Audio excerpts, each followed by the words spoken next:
Mystery House.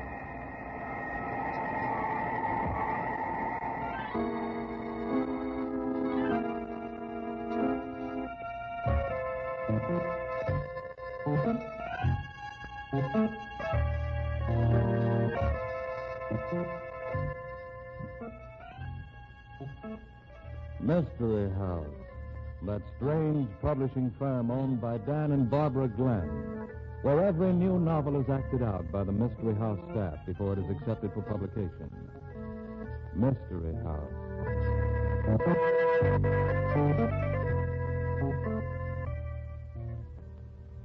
A new lease on death. You know, I like that title, Barbie. You'll like the story we're doing tonight, too, Dan. Once in a while, some author sends in the manuscript of a book that's really different. And this is one. Oh, fine. You know, that's one trouble with stories. So many writers turn out yarns that are just like all the rest of the stories they've ever written. Well, that's one thing you can't say about me, Mr. Glenn. Oh? Well, I didn't know you wrote stories, Guy. I don't write stories. What I write is the absolute truth. And here's some material you'll think is different, too.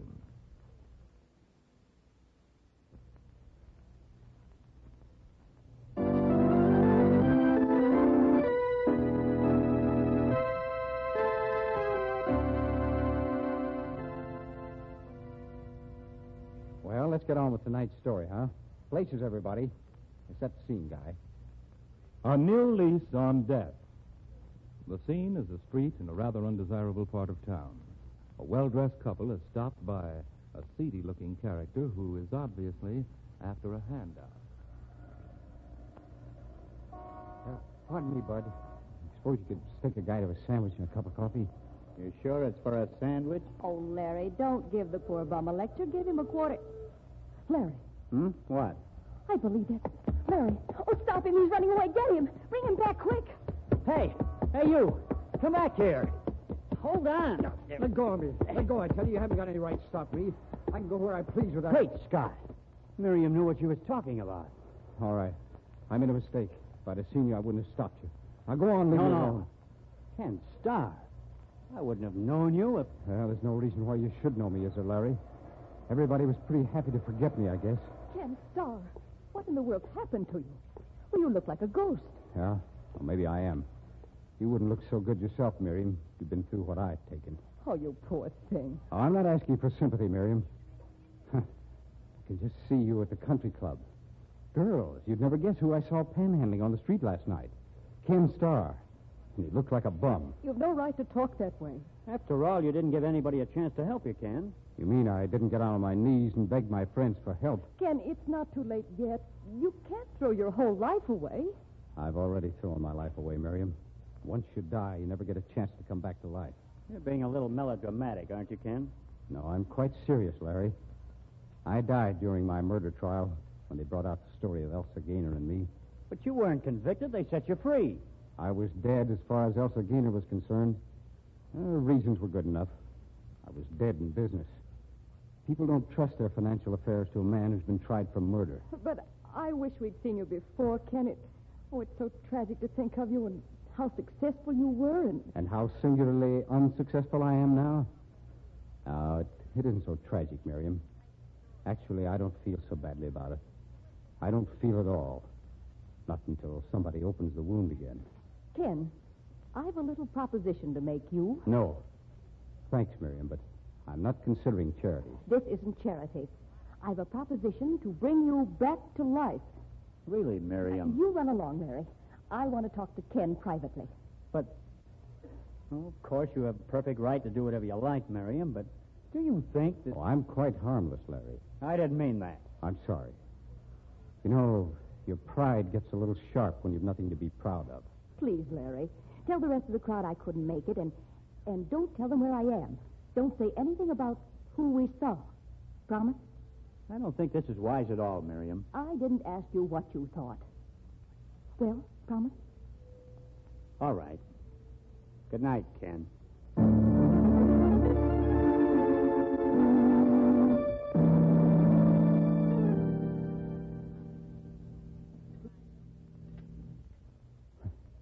Gosh, Miriam, I've been eating so furiously, I didn't even look at your apartment. It's very neat. Well, it's wonderful what a couple of bestseller books and a feature writer's job will do for a gal. No, that's the best food I've had in months. It was nice of you.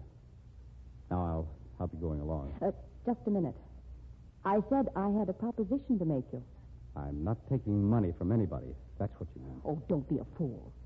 When I saw you on the street, I got a simply tremendous idea for a book. The title's Comeback. It's the story of a man who deteriorates to nothing and then is given every tool to make a comeback. Very interesting. It's going to be a personal case history with nothing held back. Of course, we won't use your name, but it's going to be a story of you. A guinea pig for the laboratory? No, thanks. Oh, now, don't be stuffy. You earn everything you get, and what you'll get will be a chance to come back to life. Don't you think I got hurt enough before I died, Miriam, without sticking pins into me again? The apartment across the hall is vacant. I'll rent it tomorrow. We'll say you've been in South America, and you built a new fortune down there. You've just come back and are ready to start in business again. No, I couldn't go through with it. You don't have enough money to... I have enough money to give you a good front. That's all you'll need. You always had more brains than any man in our crowd. With the right front, you'll soon be making a great deal, just like you did before.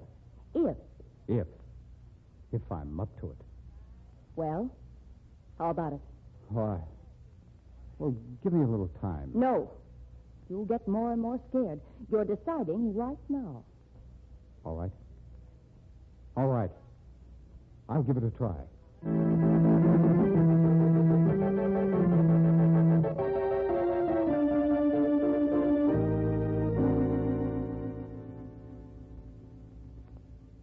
Miriam, you've got to stop this foolishness. You're riding for a terrible fall. If I get cracked up, Larry, it'll be my funeral. Everybody else is fooled. They think Ken Starr is wonderful. The man who came back, they're calling him. Well, I know he's the man who was brought back. He's getting away with it beautifully. But it can't last, Miriam. He doesn't have the stuff. He didn't have it when he went to trial for murder, and he's lost a lot since. An awful lot. He's a wonderful person, Larry. Life gave him some mighty swift kicks in the pants, but he's the same sweet guy always was underneath. He's just as clever and charming, coming to the surface. And you've no idea what a thrill it is to me to see him grow. Wait till he sees Elton a new husband. Watch him fall apart. This is a big town, Larry. With a little handling, he doesn't need to see either Elsa or Harlan McGrath. You're in love with Ken Starr, aren't you? Oh, you don't need to answer me. You're just as simple-minded about him as you were when he was carrying a torch for Elsa. Well, what if I am? I'm not going to see you throw your life away, Miriam. It isn't love, it's an old obsession. I think too much of you to let you wreck everything you have. If Ken Starr would have me, I'd marry him tonight. I've always felt that way. You're a writer and you're in love with drama. You can't tie yourself to a psychopathic case. He's not a psychopathic case. He's... All right, then arrange a dinner. Invite Ken and me. And also invite Elsa and Harlan McGrath. No. He isn't ready. Either you arrange that dinner or the show's all over. You wouldn't. You fool the rest of the town with your story about Ken getting back from South America. But you can't fool me. Remember? I was there. Either you have that dinner party or I'll blow your little game sky high.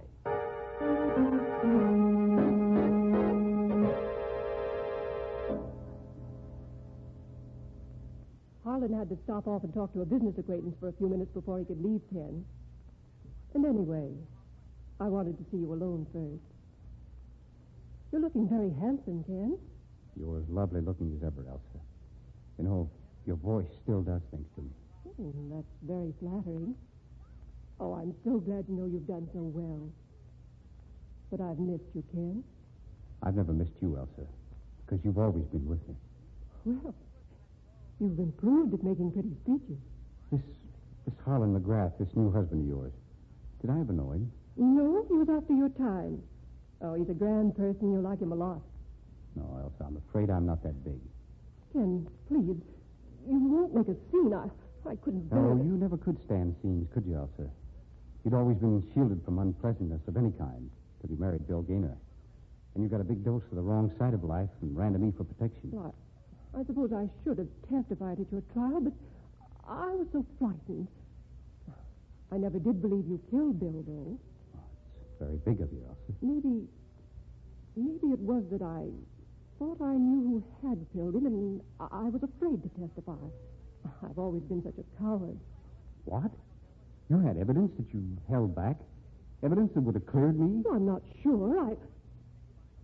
Ken, don't look at me like that.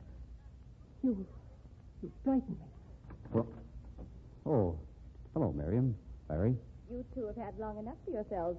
We decided to join the party. From the look in your eye, Ken, I'd say Elsa still has that old black magic for you. Larry. We weren't talking about black magic, Larry. Matter of fact, I was trying to get the dope on her husband. Oh, you like him. Everybody likes Harlan. This time, I'm afraid there's no excuse for you to come dashing to Elsa's rescue, Ken. Oh, by the way, where is Harlan? Well, there's no need to wait for him. He wasn't sure how long he'd be detained and said for us to go right ahead and start dinner. But shouldn't we wait? Nonsense. He won't mind a bit. And after all, you're supposed to be on time for dinner appointments. Well, if you're sure it's all right. Perfectly. Well, then we might as well go into the dining room right now. I've never been here for dinner before, Miriam. Which way? Right down the hall, Elsa. I'll lead the way. Here. Well, Harlan's already here. Harlan, why didn't you come into the living room? Well, he's sitting at the table. There's something wrong. Harlan, what's the matter? Why don't you say something? He's sick. Just a minute. Great Scott. He's dead. What? Oh, no. No, that can't be. Well, here we go again. I don't suppose there's a scratch on his right hand, is there? Yes. Yes, there is. It'll be filled with the deadly South American poison. Some detective will find some of it in my apartment. Somewhere. Excuse me. This is where I came in. Ken, stop it. Get him away from that window. Ken, what do you think you're doing? Oh, if you let go of me, I'll jump, Miriam. Oh. I don't think I'm up to going through all this again. Oh, Larry, help me here. Sit down, Ken.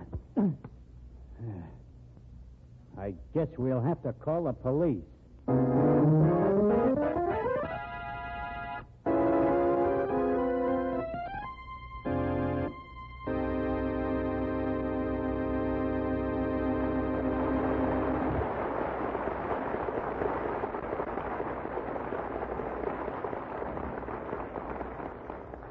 Well, did Ken Starr kill Elsa McGrath's husband?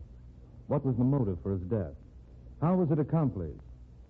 We'll find out in the second act of New Lease on Death. Meanwhile, here's a brief message from our sponsor.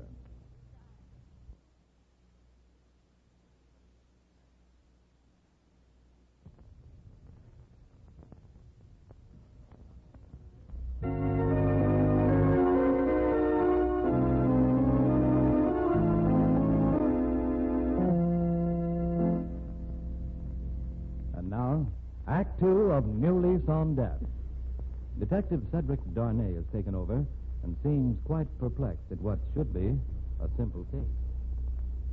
You have no help for Mr. Starr? Sure, why not? I've been through all this before. It's a repeat performance. You'll find the poison in my apartment, just across the hall. Where? Well, I'm afraid I can't help you there, Darnay. You'll have to look around. But it'll be there. Don't you worry. You're admitting that you killed Miss McGrath? Sure, why not? No, he didn't do it, Mr. Darnay. He couldn't have done it. No? Why not? He was standing in the living room talking to Elsa McGrath when Larry Montag and I walked in. Elsa said her husband had been detained by a call and a business acquaintance. I see. You think, then, there is no possibility of collusion between Mrs. McGrath and Mr. Starr? Why, of course not. You concur in that opinion, Mr. Montag? Why, I guess so. To be honest about it, I wouldn't know. That's ridiculous. Ken and I hadn't seen each other for 4 years till we met here. I'll swear to that. Swearing to a statement does not impress me, Mrs. McGrath. You see, a murderer has already done something so much more serious than breaking an oath. Oh, what's all the talk about? Why don't you put me under arrest and get it over with? You think, because of your previous unfortunate experience with Miss McGrath's first husband, you will be in great trouble? What do you think? No, Donnie. I know when I've been struck out. And whoever did it the first time's good enough to do it again. Possibly. Mrs. McGrath, tell me, you're having trouble with your husband? No, certainly not. If you will pardon me, you do not seem to be greatly bereaved. Harlan and I understood each other perfectly. Ours was no madly romantic love affair, but we were fond of each other, and Well, it was a very satisfactory arrangement. She isn't capable of any real feeling for anybody but herself. She let Ken Starr go through hell rather than be smeared in court. Why, you little... And I thought you were my friend. Nobody could be a friend of yours if it involved anything on your part. You're the most selfish woman that ever lived. Oh, I am I? I saw what you were up to when I came into the living room tonight. You'd thrown Ken to the wolves, but he came back alive. And when you saw him, you were planning how you could put him back on your shelf. Really, Miriam? Oh, don't give me the grand dame stuff. You never wanted him in the first place, but you never wanted anybody else to have him either. You fool, what are you trying to do? Let this detective get us all into trouble? I ought to... Oh, please, go right ahead. Don't mind me. I find it most interesting. I'm sorry. I suppose I should be ashamed of myself. I take it, Miss Shelby, you feel you are a far more suitable mate for Mr. Starr than Mrs. McGrath. Why, how dare you talk like that? I dare a great deal, Miss Shelby. You are afraid to put your emotions on display, hmm? Murder is the most primitive of all emotions. Well, I guess I've made a fool of myself. All right. I'm in love with Ken Starr, and always have been. What? Mr. Darnay, it seems that nobody's ever fallen for the right person around here. Elsa's first husband was in love with a chorus girl, and Ken Starr was in love with Elsa. Elsa was, well, in love with herself. And Miriam Shelby carried the torch for Ken. And I've been hanging around Miriam for 5 years, more or less, without results. That is most helpful information, if correct, Mr. Montag. Oh, it's correct, all right.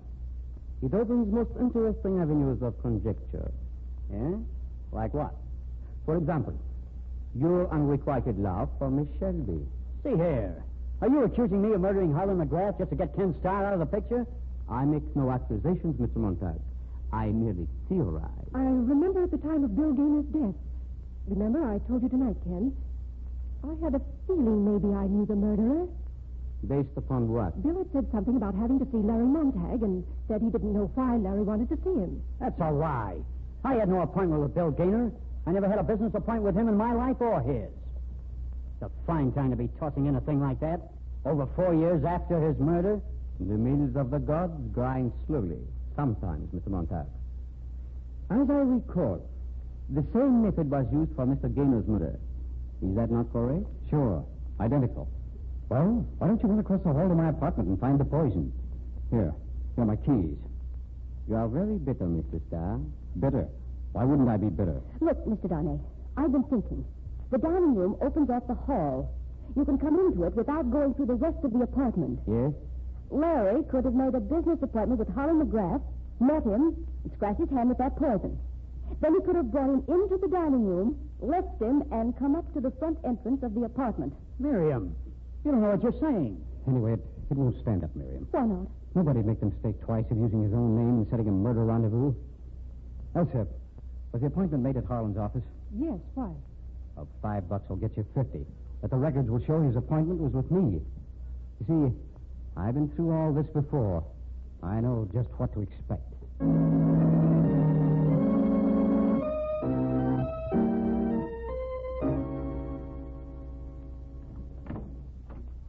Oh, how do you do, Miss Shelby? Sit down. I'm honored by having you visit my office. Ken told me. You found the poison in the back of a dresser drawer in his apartment. Yes. And the appointment was with Kenneth Starr, too. At least that name was used. Your theorizing was right last night, Mr. Darnay. It must have been Larry Montag. It had to be. He planned all this to get Ken out of the way. You seem more sure of yourself, Miss Shelby. I've a good reason for being positive. It was Larry Montag who planned that dinner party. He said if I didn't have it, he'd tell the whole town how I picked Ken up out of the gutter and reclaimed him. Why did you not tell me this before? Well, I didn't realize how important it was. It seems to be the one thing I needed. It doesn't stand to reason that a man who narrowly escaped conviction of one murder would commit a second murder in the identical manner and plant clues against himself all over the place. Then you'll put Larry under arrest? Yes, immediately.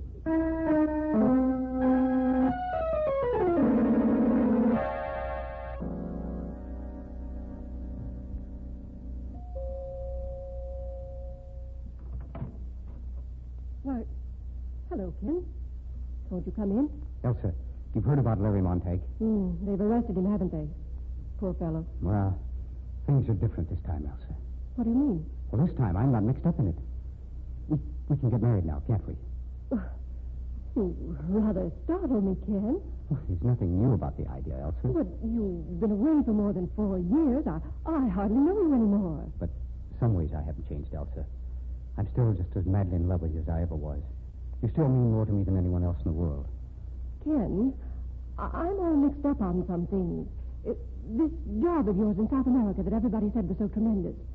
Then, while the detective was there, Larry said something about Miriam having picked you up when you were down and out. What difference does it make? Well, it makes a good deal of difference. It's better not, Elsa. Don't look at me like that, Ken. After all, I'm used to nice things. I have expensive tastes. I need a husband who has a good deal of money. Well, I'll get money all right. Oh, you'll get it. But you don't have it. Is that the point? Look, Elsa, we're wasting time. We've wasted years. Let's go get married right now. I'm not at all sure that I want to marry you. Oh, I guess Miriam and Larry were right about you. The only person you're in love with is yourself. See here, Ken Starr, you can't talk to me like that. I'll thank you to get right out of this house. Oh, you will, huh? And hurry up about it. You've got a lot of nerve ordering me out of your house after all the hell you sent me through. I had nothing to do with your being arrested. You poor fool. You almost sent me to the electric chair. That telephone call to Bill Gaynor from Larry Montag was the important part of the whole setup. And you never came forward and told about it. What do you mean? I arranged things so it would look like somebody had planted evidence against me, tried to frame me. Then I called for the appointment and said I was Larry Montag. You said you were Larry Montag? Of course. That was to be where his perfect crime broke down, you see. All the evidence pointing toward me. But then that telephone call was to trip him up. And you didn't have the decency to step forward with the call. I couldn't ask about it because I wasn't supposed to know. Then you really did kill Bill Gaynor. You're a murderer. Yes, I killed him for you. You wanted it done, didn't you? You said you wanted to marry me, that you couldn't stand living under the same roof with him. You made a bargain, You Elsa. thought I actually wanted you to commit murder? You did want me to do it. You said you'd marry me in a minute if anything ever happened to Bill. Well, something happened to him, all right. And you welched on your deal. You killed him. We had a contract. We're going to keep that contract if I have to kill every man who ever looks at you. You killed Holland, too. Yeah, it was almost too simple. I didn't cover up a thing. I deliberately set all the evidence against me. I used my right name when I called Harlan McGrath for an appointment. Said I wanted to talk to him about the death of your first husband. I didn't even bother about hiding the poison. I didn't even deny killing him. And nobody believed me. You won't get away with it. You'll go to jail. You'll be sentenced to death. You think you can scare me with death, Elsa? You think you can scare me with death? A man who's already been through it? No. I've nothing to lose, Elsa. I can risk anything to get back the life you can give me. You're insane. I wouldn't marry you if you were the last man on earth. You'll marry me or you don't ever marry anybody, Elsa. Put down that gun. You couldn't shoot me. You're too... Huh? I would not try to shoot if I were you, Mr. Starr. We're just having a little argument. I heard the argument, the whole thing. You were a most clever killer, Mr. Starr. Allow me to congratulate you on the extreme subtlety of your methods. So subtle that they seemed almost impossible. Thanks, Donnie. You overlooked only one thing. Oh? What's that? The obvious motive. Twice this lady's husbands were murdered, and each time you were in love with her. But you arrested Larry Montag. I fooled you enough for that. No. I arrested him because you had not spoken to the charming lady about marriage. You were afraid, and I arrested Montag to give you security. You're pretty clever yourself, Donnie. Thank you. I consider that a compliment from an expert. And now if you will come with me to the police station... Just a second. If you'll pardon me, there's one thing I have to do first. No!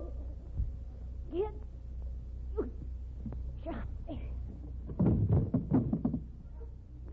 I'm ready now, Donnie. Here's my gun. You realize that this brutal murder of Mrs. McGrath will inevitably mean the electric chair for you? But I'm not afraid. Nothing to lose. Remember, this is where I came in.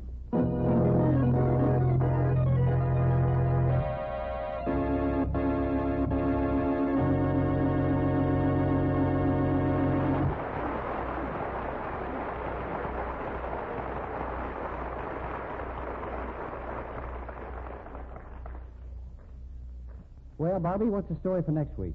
It's a story about a newspaper reporter who gets fired from his job and plots a horrible murder as a result of it. Story about being fired, huh? It's a fast-moving story of revenge and how a hate-inspired mind works. There's all the excitement and glamour of the newsroom, plus a murder puzzle that'll keep you on your toes right up to the final word. Well, it sounds like one of your 4-star specials.